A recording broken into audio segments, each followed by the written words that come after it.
What's up, guys, and welcome back to ACC Women's Soccer Roundup. In this video, I'll be reviewing the first week of women's college soccer for all the ACC teams. To go along with my commentary and stat analysis for each game, I'm going to show a shot map of all the shots taken in the game with the result of each shot, and I'll include some advanced stats relevant to each game. Let's get started. In their season opener, Notre Dame tied Samford 0-0 at home, where the Irish were missing Engel and Restovich. They dominated Samford in all statistical categories, but they couldn't put one in the net. One thing that Samford did well was avoid high expected goal values against, with Notre Dame's largest expected goal from a single shot being 0.18 and most near 0.1 or less. This means the chances the Irish had were less likely to go in. The Irish will need to improve their shot quality since they only got 32% of their 25 shots on target in this game. In their second game of the week, Lily Joseph had a brace for Notre Dame on Sunday in South Bend, where they tied Penn State 2-2 after being down 2-0 in the second half. Again, the Irish were missing key players Engel and Restovich, and Morgan Roy was added to the missing players on Sunday. It was an even more dismal shooting performance for the Irish, getting only 21% of their shots on target. It is not the start that Notre Dame, one of the favorites for the national title this year, had hoped for. But it's early. There is some good news. They are creating opportunities, as shown by their expected goal value, and their defense should improve with the experience that the new starters get. There is no growth without discomfort, and this is a big opportunity of growth for them. Now on to Stanford.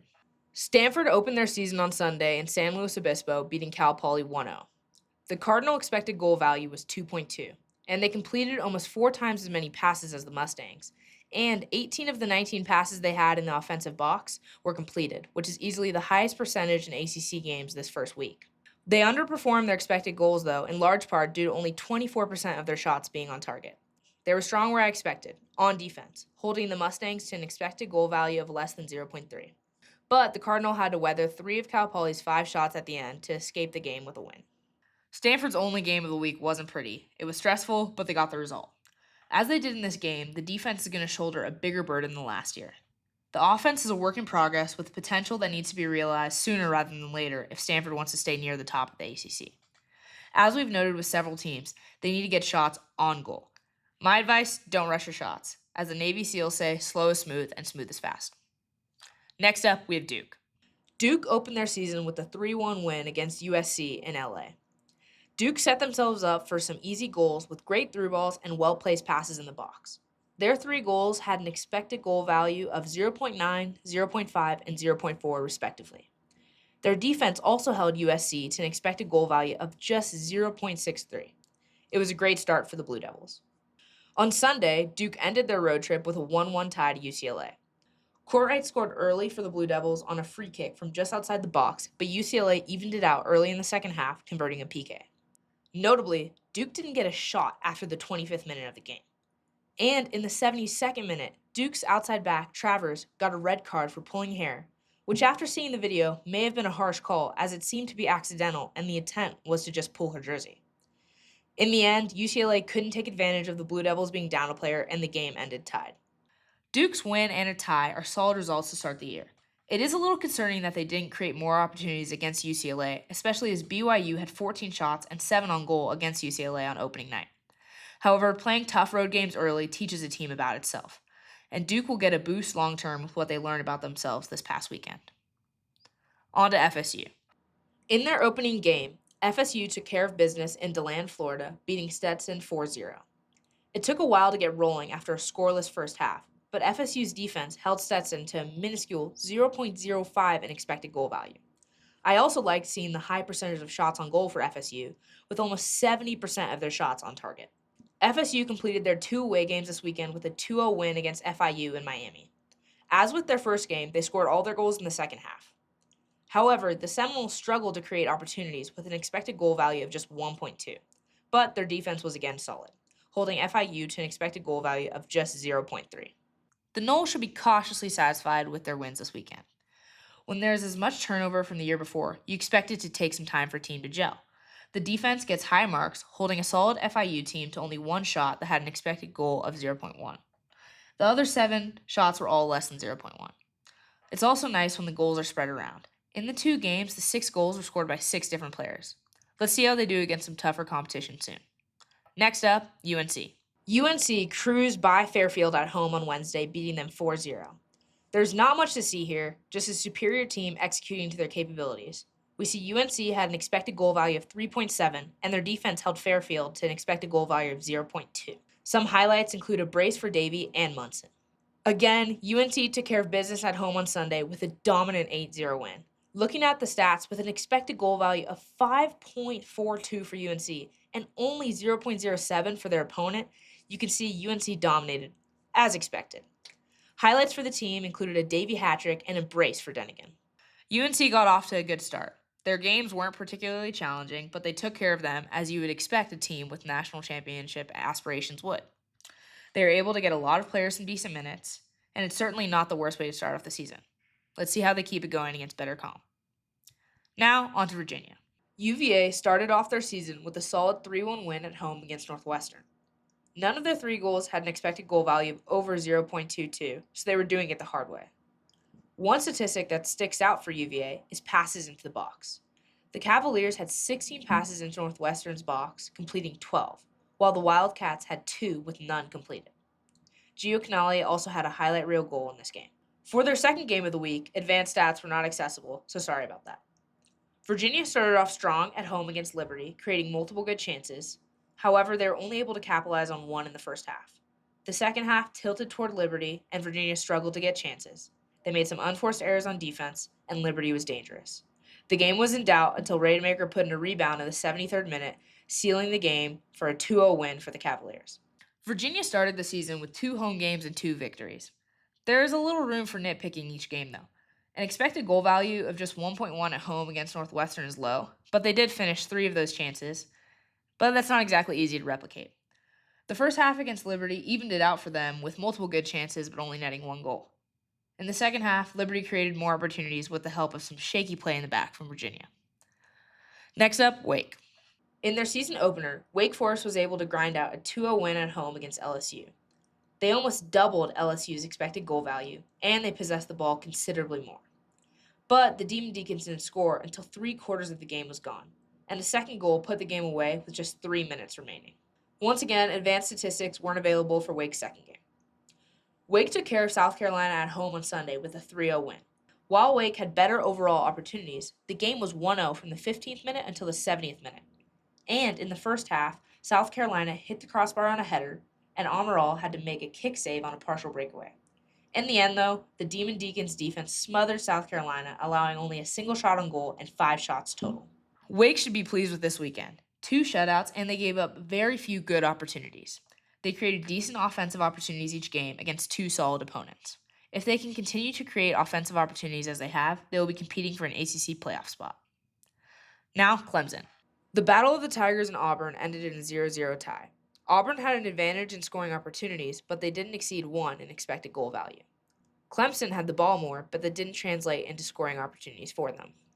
The only 2 shots on target for Clemson were outside the box and were their worst expected goal opportunities. Moving forward, they'll need to do better there. Clemson was at home on Sunday for their second game, earning a hard-fought, scoreless tie against Ohio State. It was a fairly even game with no big opportunities for either side. Ohio State had an expected goal value of 0.66 and Clemson with 0.43. The Tigers also played the last 28-plus minutes down a player as a red card was given for a takedown on a breakaway. Clemson battled 2 tough teams to scoreless draws. Finding a way to score might include getting last year's top goal scorer, Juju Harris, a shot. According to the stat sheet, she hasn't taken a single shot yet this season. But I'm impressed with the performance of the defense and keeper, Nona Reason.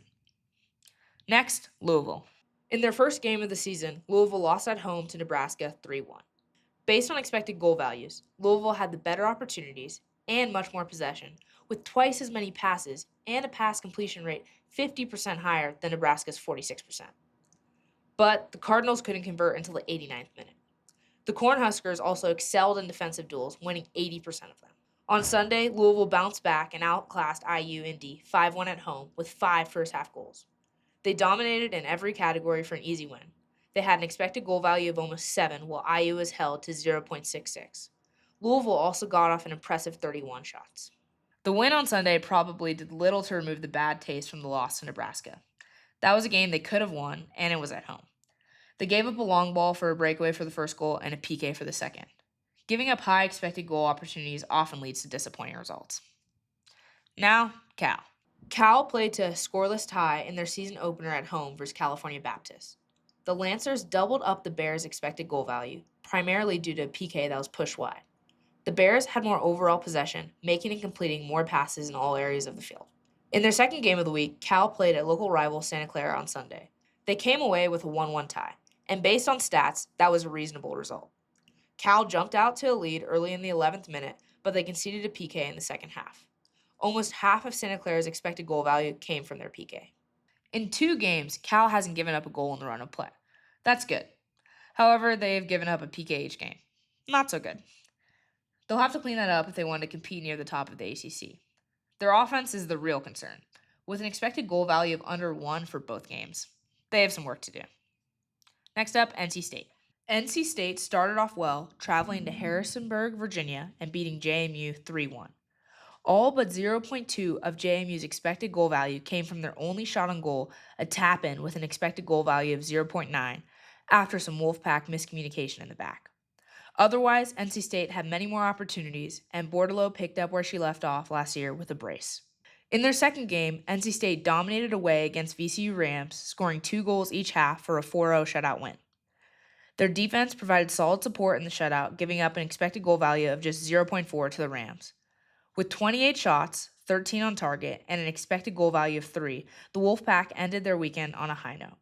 Last year, after their first weekend, new head coach Gary Higgins had a loss against JMU and a tie against East Carolina.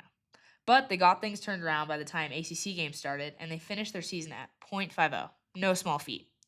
This year, they come in hot, winning 2 road games and putting themselves in a good position to fight for an NCAA spot or potentially an ACC spot. Next up, Virginia Tech. Despite an expected goal value of half of Old Dominion, Virginia Tech gets the 2-1 win at home in their opener. The Hokies had a bit better possession, but allowed some opportunities from ODU running in behind their defense. ODU also had the 2 highest expected goal opportunities of the game, 0.6 and 0.4, and didn't convert either one of them. At home on Sunday, Tech cruised past overmatched VMI, winning 6-0, powered by 5 second-half goals. The Hokies dominated the game with 40 shots, 17 on target, compared to VMI's 1 shot and 0 on target. The Hokies got 2 wins this weekend, but the defense giving up 2 big opportunities to Old Dominion is not promising. They'll need to improve on that. However, winning is the name of the game, and it's a good start to the season for the Hokies as they look to improve dramatically on a subpar 2025 season. On to Pitt. Pitt opened their season at home with a 2-1 win over Youngstown State, with goals coming from 2 and Abraham in the first half. Pitt had 13 shots, but only 3 on target, and an expected goal value of 1.3. Youngstown had 7 shots with an expected goal value of 0.44. Pitt then had a tough 1-0 loss at home to Texas on Sunday. Pitt had the better of the opportunities, but a handball off a corner kick late in the 74th minute doomed them to a 1-0 loss. Pitt's finishing also let them down after they only got 5 of their 25 shots on target, and they didn't score despite an expected goal value of 2. Notably, half of Texas's expected goal value was from their PK. Pitt should know that they missed an opportunity to win both last weekend. More composure and finishing will go a long way to getting them back on track. The handball, as many are, was a bit unlucky, and Sunday just wasn't Pitt's day. Next, SMU. SMU lost their season opener at Vanderbilt 4-3. The Mustangs significantly outperformed their expected goal value of just 0.8, where they scored 3 goals with only 7 shots. Vanderbilt performed as expected, with 4 goals coming from 22 shots and an expected goal value of 3.87. Vandy also had a large advantage in passes and pass completion percentage. SMU ended their weekend with a well-earned 2-0 victory at home against North Texas. They also had 1 goal called back due to a very close offside call. The Mustang defense did a good job not allowing any expected goal value attempt over 0.25. After staying competitive against Vanderbilt away, SMU came home and got a good win against North Texas. SMU is going to face some challenges this year, so this seems like a very solid start from the Mustangs. If they can continue to score at this level, they'll exceed expectations. Now, Boston College. Boston College dominated Siena 7-1 with 7 different goal scorers and 31 total shots to Siena's 11. They went up 4-0 25 minutes in, and they never looked back. The shot map not only shows the high volume, but also shows how many shots they had inside the box. In their second game, BC got a win at home against St. John's on Monday. It was an evenly played game, with the only stat separating the teams being more passes into the box for BC, who had 8 to St. John's 0. BC took care of business this weekend with 2 home wins. Their 0.1 expected goal value against St. John's does not bode well for their offense against top of the league ACC competition, though. But 2-0 is a good start to the season for the Eagles. Next up, Miami. Miami fell 2-0 to the University of Jacksonville in Jacksonville in their season opener. We have no advanced statistics or highlights for this game. A free kick in the 59th minute was the first goal, and the second followed in the 72nd minute. Miami had 10 shots, but only 2 on target. A painful loss for Miami. Miami ended the weekend with a solid 3-0 win at FAU. Their defense limited FAU to an expected goal value of just 0.4, forcing all but 3 shots outside the box. Great work there. The offense also created multiple good opportunities. It was a good end to the week for the Hurricanes. After a disappointing result in Jacksonville, the Hurricanes put together a better effort on Sunday. They'll need to keep up the higher level of play as the competition gets better. And finally, we have Syracuse. Syracuse was fortunate to get the 0-0 tie in their opener at home against Villanova. Villanova had multiple opportunities at close range, but they got unlucky, as you can see in the shot map. Syracuse also only had 1 shot on goal out of 9 shots. In their second game of the week, Syracuse beat Holy Cross 3-1 at home. Each team converted a PK, but Syracuse had the better of the opportunities overall. They got a brace from Vicky Jones, including a penalty kick. After gutting out a scoreless tie against Villanova, Syracuse came home and took care of Holy Cross. Overall, that's great work for the Orange. To continue their success, they'll need to get shots on goal as they did against Holy Cross, with 7 of 12 shots on target. And not like they did against Villanova, with only 1 of 9 shots on target. Well, that wraps up the first week of game review on the channel. If you want weekly game roundups just like this, subscribe and follow me on Instagram at ACC Women's Soccer Roundup. And I wanted to say a special shout out to Dr. Vaught for the help this week. You're a legend. See you next week.